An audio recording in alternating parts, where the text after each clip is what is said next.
My name is Edward Mbeche. I'm your host.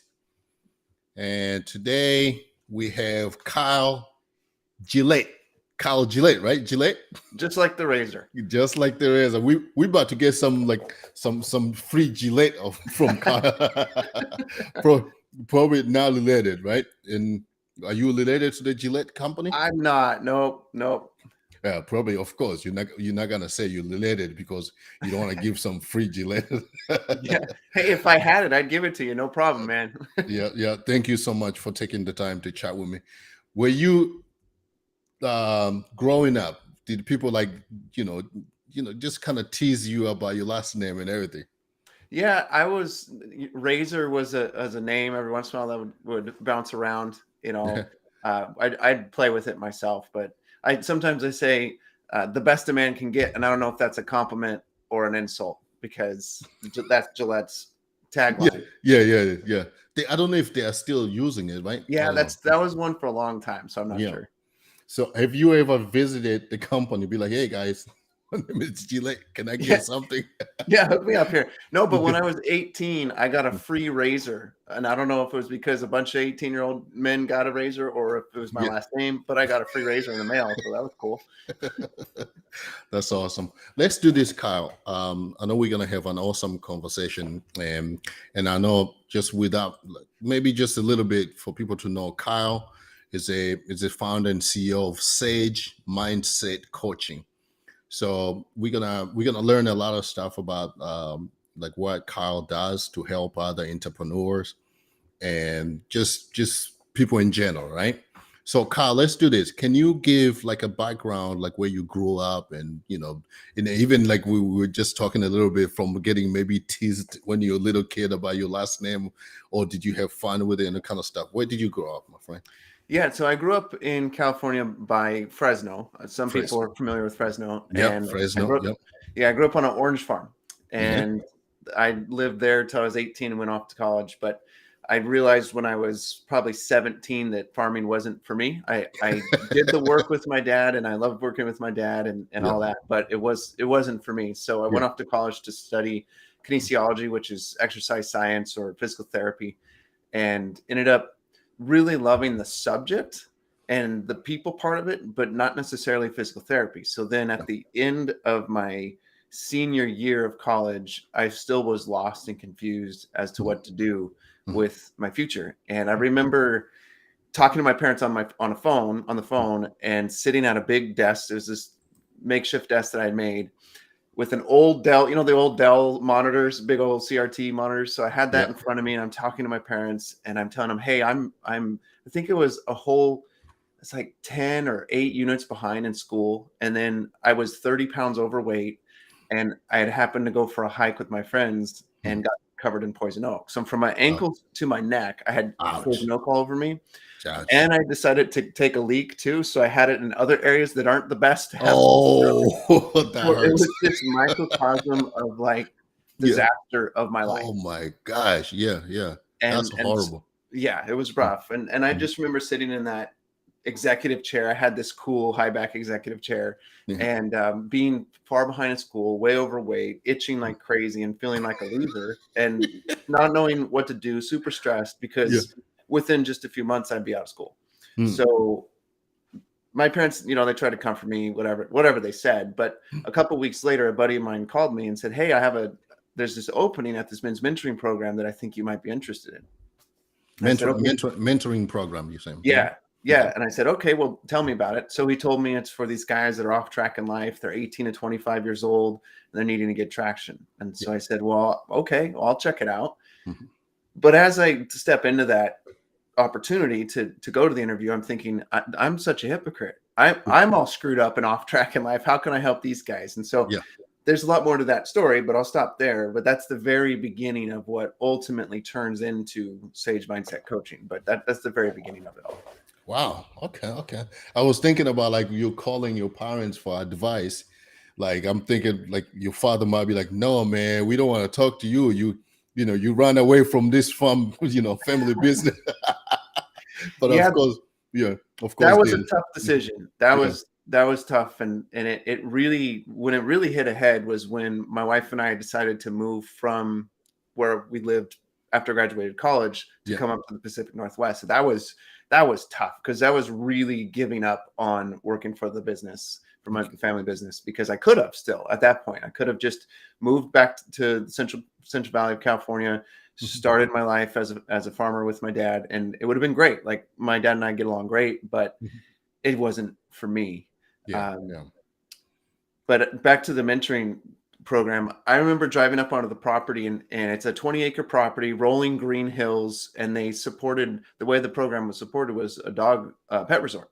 Yeah. And so there's barking dogs as you drive in this chain link fence for the daycare. And then off in the distance are these 40 something 8x8 houses where dogs spent the night. Right. So it's a very weird situation, very colorful houses. Yeah. And a couple barns on the other side of the property. And I pull up, green grass, American flag, white, what do you call it? White farmhouse with a wraparound porch, just idyllic. And I'm going, wow, what am I stepping into here? It's Knock like on the door. you're thinking it's like a cult. You about to Right. walk in. Yeah, it's just so perfect. So I knock on the door, and the president opens the door and greets me. First time we've ever met. I sit down on this couch, and the whole time I'm there being interviewed, I feel like I'm being pushed down into the couch, like I belong, just sucked into the couch. And so after an hour and a half of conversation, they offer me the job. And the job was to live at the men's retreat, or the men's not retreat. It wasn't really a retreat at all. Men's facility, and live with the guys in the house. And so these guys come from really broken homes and drug and alcohol. And I'm over here with a very different life that I've experienced. Yeah.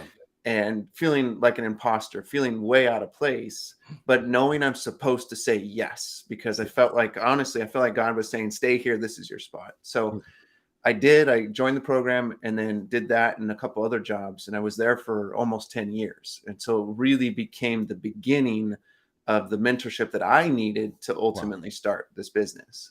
Wow. So let's talk a little bit like how you end up starting, of course, Sage Mindset, the business. So from that, so how long were you there to the point where you decided, okay, now it's time for me to start my own business to help? So it's almost like you're leaving that and then starting your own. Yeah. What was the transition there? Like, what triggered for you to be like, hey, you know what? Did you end up moving out of state? Did you end up just moving like downtown area? Like whatever, like, yeah. Yeah. So I worked there and lived in the house with the guys for about a year, and then ran the pet resort for 3 or 4 years, and then ran the whole program for 3 or 4 years. When we got to that point where I'd been running the program for a while, the president said he wanted to give me the program and like I take over completely. Yeah. And I was very interested in that. But I got married in that time and we had our second kid, and our oldest was getting ready to go to school, but no parents were nearby, no grandparents. And so we had to decide if we were going to move back into the Central Valley of California or move up towards where I am now in the Pacific Northwest with her family. Yeah. Long story short, 6 months of deciding. I mean, it took forever for me to decide because I was giving up living by my family. It wasn't giving up on my family, but it was giving up living by them. Decided to move. And then that's when I had this about 3-year slump, basically. Well, not 3 year, probably about 6 month slump. And then things picked up. But I applied to 50 jobs after working at the men's retreat. I'd run a business for 3 years, successfully doubled the income. Yeah. I'd run a nonprofit successfully for 3 or 4 years. And yet with all that experience, nobody gave a crap. 50 job interviews later, I finally get a job at the senior living place. It was terrible. I'll skip the details.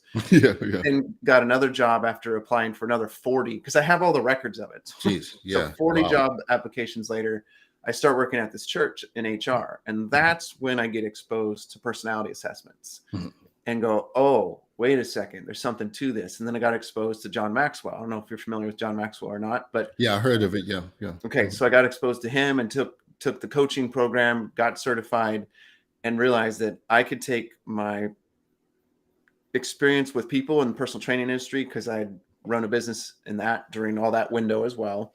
Yeah. And then take my experience with John Maxwell stuff and start a business. Yeah. So I did and quit my job, started the business, and then it started moving forward. Within the first couple months, I got a really good contract and then got another contract, and things started moving forward really significantly. So I was on my high horse ready to go. And that's the very beginnings of Sage, but there was Yeah. obviously stumbling that happened in the process. So walk me through like what is that called? um I'm looking for the word for it. It's like, like a third grader, right? Because the way I'm listening to you, so before we get into this, like where you end up helping business owners and, even to crafting like company culture, I'm listening and I'm hearing this sound like counseling, like how like you mentioned about people that go through drugs or whatever, Yeah. and then they end up going to this government kind of structure where they get counseling and stuff. Is this type of that kind of counseling? Give me, actually, let's do this. Let's do a elevator pitch. If I just met you, we're sitting in a plane somewhere, or just at the Starbucks, hey, nice meeting you. Oh, Kyle, nice meeting you. What do you do, Kyle? Yeah, I Like, mean, my main thing is I help business owners figure out where they are, where they want to go, and how to get there. That's the work that I do with them. And often they're stuck with their mindsets and their okay, business systems. So I interact with people and their mindsets aren't where they could be. They have an imposter syndrome. They have fears that aren't reasonable fears, and their business systems are pretty broken, or they don't have any at all. And often they don't have enough data on what's going on with themselves or their business to know how to shift anything significantly. So I come in and help them answer those questions. Where am I? Where do I want to go? And how do I get there? yeah, And then we use coaching in the process. In the men's mentoring program, it was more coaching than it was counseling. mhm, And when I'm coaching my clients, it's coaching. I'm not yeah, counseling them. yeah. But that's the thrust Yes. of what I do. Okay. So with this coaching, because I'm thinking like, so do you target like founder, like startup, or do you target even like let's say you target a corporation, you go in a corporation, because um, in my head, I'm thinking like maybe the way you're mentioning, there are a lot of companies that went out of business, right? Like let's say company that I really used to love because of taking my daughter there, like Chuck E. Cheese or Right, like right. Toys R Us, right? So Yeah. this company end up going out of business. Maybe I would say mostly because of the management. They did not capture or pivot it really quick. So when you're going to talk to this founder or you're coaching these founders, or not founder, just the CEO or whatever, the business owner. Because in my head, I'm thinking like, do they need your coaching or do they need a branding person to come in like, hey, this is what we're going to twist our company? Or is it exactly what are you doing to help them just kind of motivate maybe them to generate more new idea or whatever? What exactly are you doing when you get in there? Yeah, often when I'm working with business owners, so my main clientele is business owners of 5 to 20 or so employees, and I have some more bigger corporate organizations that have 100 employees or so. But typically, I'm working with 5 to 20 because then I like that group because I can impact them directly and they can impact their people directly, right? Whereas in a bigger corporation, it's more teams, which is super valuable still. But for me, Mhm. I want to impact the whole organization, and so the smallish business is a good fit for that. But the work, often what happens is they come to me because they want to be more productive, right? Okay. They want to make the best use of their time. And Mhm. so that's a strategic thing. That's a tactical thing. Check your emails this amount of time, create a block schedule, those types of things. They Yeah. help, they matter, they make a difference. But ultimately, what I'm discovering is the leadership is lacking because Mhm. most people go to school and they may own a business, but they didn't go to school to get a business degree. They didn't go to school and get training to run a business. They just had a passion and they started a business. And so they have no leadership training to speak of. And there's all kinds of Yeah. stats that back this up. Yeah. And so I come in and notice that they don't know how to empower their people. They don't know how to ask good questions to draw out insight from their people. They're not very self-aware of how they're leading, and so they're kind of jerks sometimes. Especially because I work with a lot of blue-collar people, Mhm. those guys often can be a little bit forceful, right? So I help them in that realm as well. And then Yeah. once the leadership part starts to take shape a little bit and they kind of get it, we start to focus on their systems, because most businesses don't have an idea of, they know where they are. They have a little bit of an idea of where they are, but they're not sure how they got there. And often they don't know where they want to go or how the heck to get there. And Mhm. so systems are the key for that when it comes to the overall business. So I help them develop systems that fit their business. That could be marketing, that could be financial, that could be sales. Just depends on what they need. Mhm. When that stuff gets into place on top of helping them with their leadership, now you have a very synergistic business, and one that's been transformed because the leader's been transformed, who then can transform the way they run their business. Mhm. Now they're way more profitable, they're growing, their people are happier. And that's what it always happens. It takes longer for some people than others, but that's what always happens, because it's what every business needs. The owner just hasn't gotten the time to step away or to look at it themselves. And that's where I Yeah. come and help them with that. Okay. What you're talking, my head was going all over the place. I'm thinking like I worked as a car salesperson for for almost 2 years, and I hated it just just because it felt like it's one of those things. Is like it felt like one month you do good, you get like, yeah, good job, buddy, and then next month you do bad. Ah, what are you doing? Like, like, so you get management just kind of like, so Yeah. for a place like that. I'm trying to think like, how do you end up motivating? Because this is salespeople. The other thing I hated it because we had meetings every day, like Monday through Mhm. Saturday. Like it's like every morning is like 9 a.m. Everybody in the meeting for like 45 minutes, and like we don't even need this meeting. But anyway, so like you taking, let's take you go to a dealership. uh, so you almost kind of like you're saying, you're creating a strategy for them to follow how to be productive, right? It is geared toward not just because you can create a strategy, but if people are not motivated, how do you connect that? Like, from motivating the team and also following the strategy. You, I don't know if you understand what I'm trying to Yeah. say. Mhm. Yeah. So if I'm working with a business owner and they're lacking motivation, that's a whole different thing. But I think you're talking about here the team lacking motivation and how I can coach the owner. So in that case, often it's a lack of expectation clarity. So the business owner wants things to happen, but has done a crappy job, just flat out. They've done a crappy job of communicating their expectations. Mhm. And then even if they've communicated them okay, they haven't held people accountable. And that's the A in my sage, right? So for them, they haven't held them accountable. And so the expectations aren't clear. And if they aren't met, then the owner's frustrated, but the employee doesn't know why the owner's frustrated because they don't know what the expectations are. Mhm. And so now the employee feels disempowered and the owner's irritated because the employees aren't doing what they're supposed to do, but the employees can't read the mind of the Yeah. business owner. Yeah. And so this is where I come in and go, okay, what do you expect of your employees? Mhm. And then we get that clarified. And then we make sure that the business owner communicates that very clearly. And once it's communicated clearly, then I help them to learn how to hold people accountable, because that's a whole very specific process. Accountability isn't just some word, it's a very specific process for yourself, which is one set way to do it, and then Mhm. for other people, which is a whole nother way to do it, because there's differences between the way you hold yourself accountable versus how you hold other people accountable as a leader. Mhm. And so I help them through that process of learning how to do that. Yeah.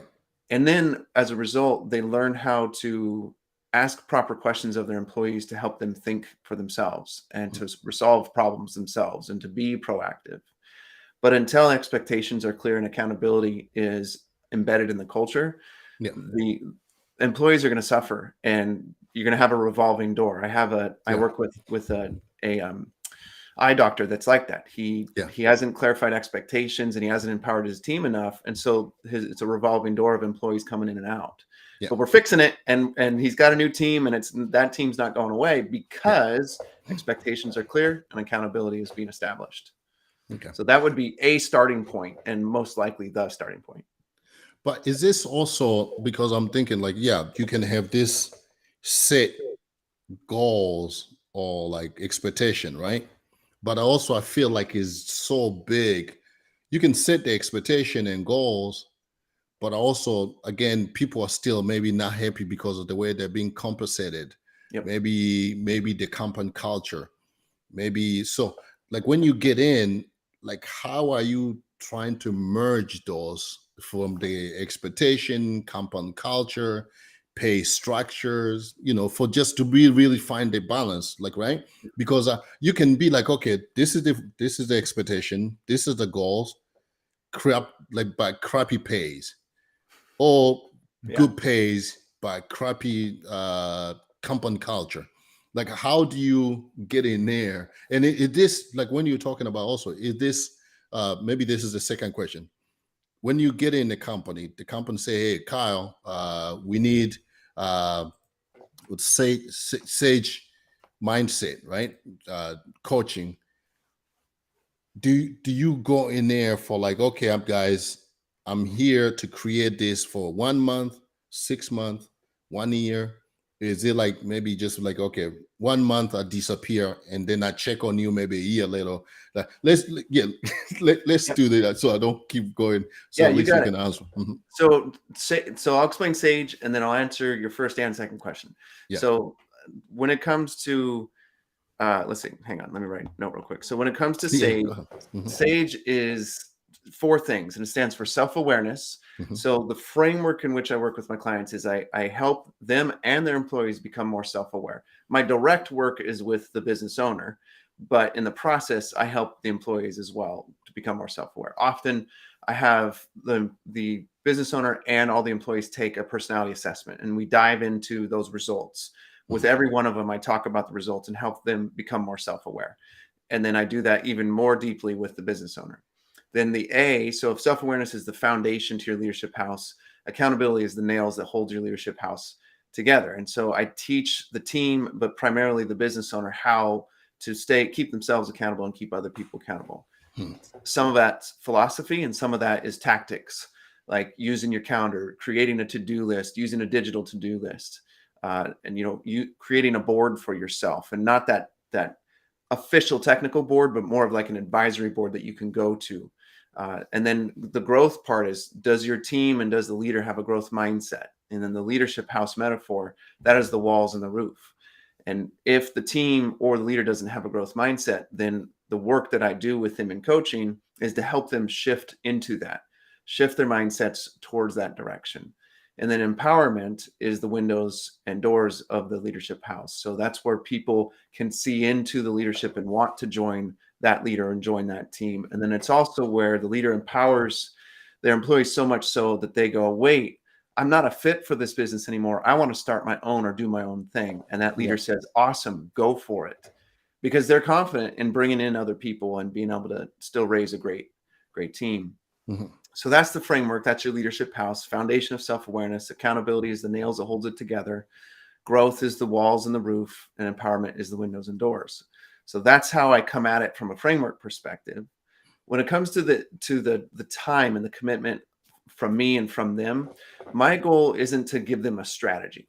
It's the framework, right? And that's a lifelong framework of mindsets and habits. And that's what my book is based on, is a set of mindsets and habits that you can deploy over the course of your life into your leadership and into your business, that will Mhm. make the shifts that are necessary for the culture changes, for the growth changes, for the business growth, all that kind of stuff. Because those things stick. Tactics only work for so long, but mindsets and habits stick forever. And when they're the right ones, they can make huge differences. So I help people apply those to their business and to themselves. Yeah. And then that's a lifetime thing. Specifically, when it comes to the people, Yeah. one of the main things I want my leaders to do is to study their people, know their people deeply. Yeah. And that might be a little bit awkward at first, because a lot of leaders don't know their people. They don't spend time with them. They just expect them to get crap done. Yeah. And they don't. Well, because there's no trust. And so when you study your people and you build that trust mindset in your culture, and you start to trust your people also, they're going to trust you. And Mhm. that's when empowerment comes. And that's when growth really starts to happen, because all of a sudden everybody's being held accountable, systems are in place, trust has been built, and now ideas come out of nowhere, collaboration happens, innovation happens, and now you're making a lot more money, and you can actually go on vacation, and your Yeah. team's happy because they're doing something that matters, and you can pay them more because you're making more money. So everything starts to come together like that. Yeah. I was thinking too, like one of the I don't know, I'm getting like a feedback somewhere, I don't know where, but as you're talking out, I start thinking about retention, like employee retention, right? So instead of having like a revolving door, Yep. in and out, in and out, I'm thinking about this company. I think it's in Seattle. It's a payment processing company Oh where yeah. Yep. you heard of that, like where the CEO was like, you know what, I don't need this $1 million salary. I'm just gonna get paid, $70,000 plus bonus, whatever, and then also increased all his employees' salary from the minimum was like 35,000 or whatever. He increased to like 70,000. From there, he was able. I mean, I guess that goes also to the mindset, right? Like training the mindset how to change and also treat with respect to the human being as your employee, whatever. And his retention. First, the media was going crazy, like, oh, he's gonna go out of business, like just in a year or whatever, right? Yep. Because this lot of the greedy mentality, like, hey, the CEO should just give more money than his employee.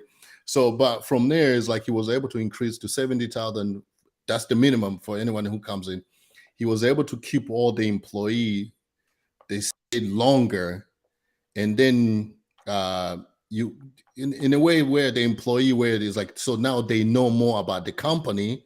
So instead of calling a company where you're dealing with people who are like just Yep. joined the company a month and they don't know what they are talking about, so it's like, anyway, this is perfect. I was Can I? thinking too, as you're talking, you're talking too, and I was thinking, man, Kyle, there's one company you can save, Yep. because I can see this company is going under, and I love this company. It's called Pep Boys. I don't know Mm-hmm. if you heard of Pep Boys, right? Pep, Oh, Pep. yeah, Yeah. Oh, Pep totally. Boys. Totally heard of them. Yeah. So I feel like this company is going under. It's just Mhm. their management. It's like it feels like they're messing up, and I feel like this company, which is like iconic, is about to go under. Like the other company, like Right. Toys R Us or whatever.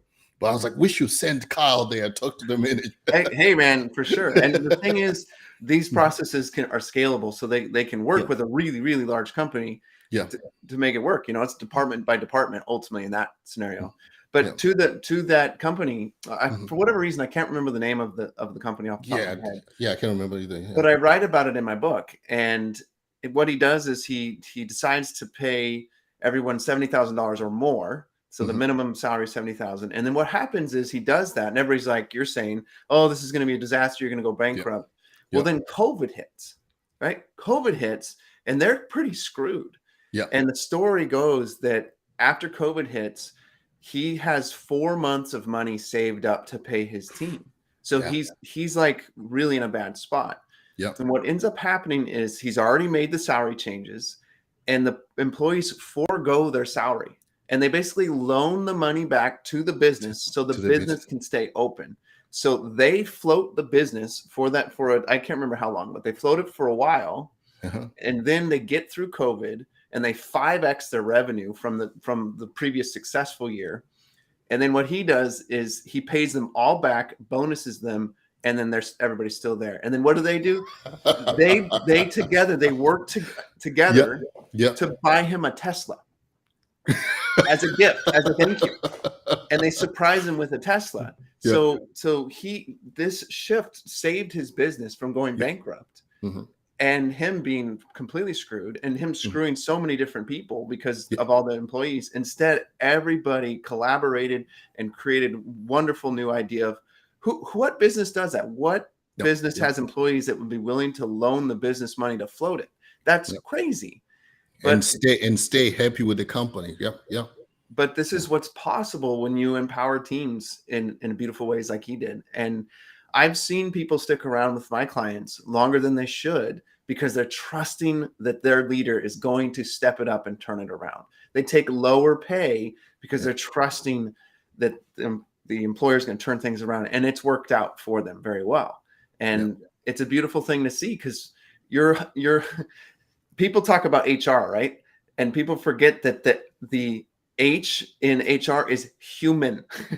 These are the people that you Human employ. capital. They're Yep. not a resource. They're Yep. humans. They're Yep. people. And when you can focus on people and empower them and treat them the way they want to be treated, everything changes. And you only can know how to treat them if you study them and pay attention to them, ask them powerful questions. Yeah.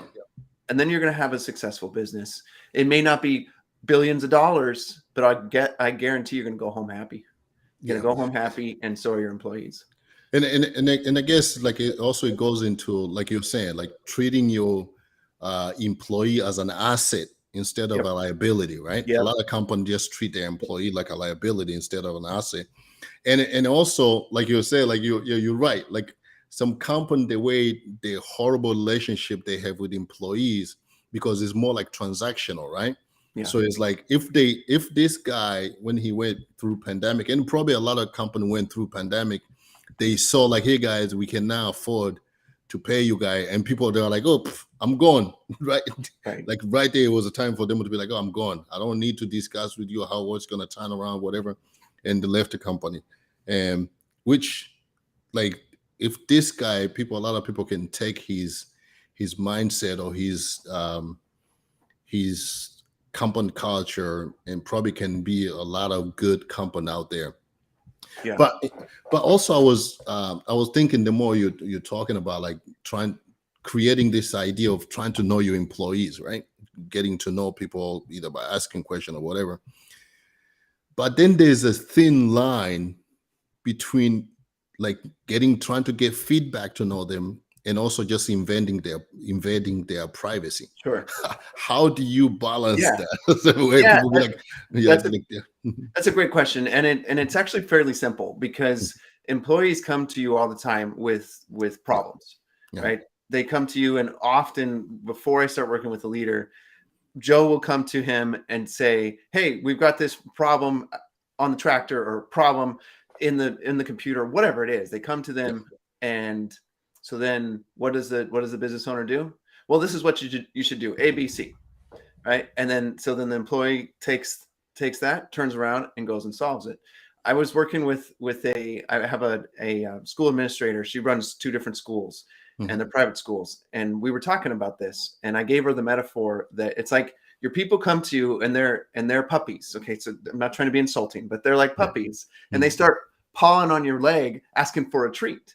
Right, the pawing on the leg is the problem, and the treat is the solution. So that she gets pawed on, and she's like, "Oh, okay, stop it," and gives them a treat, and then they walk off with their solution. Well, what they're doing is they're farming out their thinking to the leader, and they're not having to think for themselves. How does this relate to getting to know your employees? Well, when they come to you with the problem, you say, "Well, what do you think about it?" That's it. What do you think about it? 5 words, 6 words. That's it. Or what do you think? If you want to make it shorter, make it 4 words. And then they give a response. And what does that do? It helps you get to know their thinking, get to know them. And they may end up saying, I don't know. I really don't know. And I've been worried about this. I've been struggling this for a long time. Now you know that they're worried about this thing. Yeah. Well, that means that they're willing to share with you that they have some concerns about their performance, about the business, about how things are running. Okay, so now you've gotten to know them a little bit better. Next time they come to you with a problem, you say, "Okay, what do you think?" And they go, "Oh, she actually trusts me. She wants to know what I think." So then they share with you. Then they come to you again. They say, "Hey, I've got something going on at home, and I can't make it in tomorrow." Previously, they would just not have shown up, and you would have been down a person, but not known why, and then had a problem. This time, she has a doctor's appointment or whatever. You find out. Well, then you find out what's the doctor appointment about, because she shares it with you, because she trusts you. Well, she's got something going on with her heart or her body or whatever. You're like, "Oh, I'm so sorry to hear that." So what happens is, over time, the trust is built, and then they'll share whatever they want with you. You don't have to dig in, but you do need to dig in on the professional side. So the problem is your cue. That's the main thing, is when you hear that there's a problem, that's your cue to ask questions. And from those questions come trust, and come more personal connection, and then your ability to study your people and know them more deeply. And some cultures are really intimate, right? And other cultures are not. But either way, that problem that's brought to you is the cue to start asking questions, not providing solutions. Yeah. And I'm thinking here, my mind also has gone all over the place. I'm thinking like it feels like there's almost like 2 different culture right now, like where you have the work culture, which is like where what do you call it? Gen Z? Now, what is millennial? Like I don't know, whatever age. And then you have like let's say you have anyone who's over 50 and they are the boss, right? And then you have this age 20 something or maybe early 30, and then they have so it's like it's always, I mean, the management style for this person who's over 50, probably they had like old school mentality, Right. and then you Yep. have this new age. It's like, so it's I was thinking is like, how do you marry those two?